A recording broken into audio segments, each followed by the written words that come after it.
চলে যেতে পারতাম সব ছেড়ে দিয়ে, দূরে, খুব দূরে। কিন্তু কি করে যাই, যার মধ্যে আমি নিজেকে খুঁজে পাই।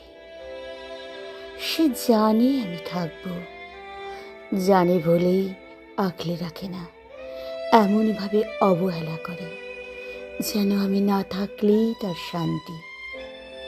তবুও আমি থেকে যাই, দুঃখগুলোকে বুকের মাঝে আগলে নিয়ে রাখি। হয়তো একদিন সে বুঝবে, হয়তো একদিন সে বলবে, তুমি থাকো, আমি শুধু তোমাকেই চাই। কিন্তু প্রত্যেকবারই ভুল ভাবি, প্রত্যেকবারই চুপ করে থাকি, হেরে যাই আমি।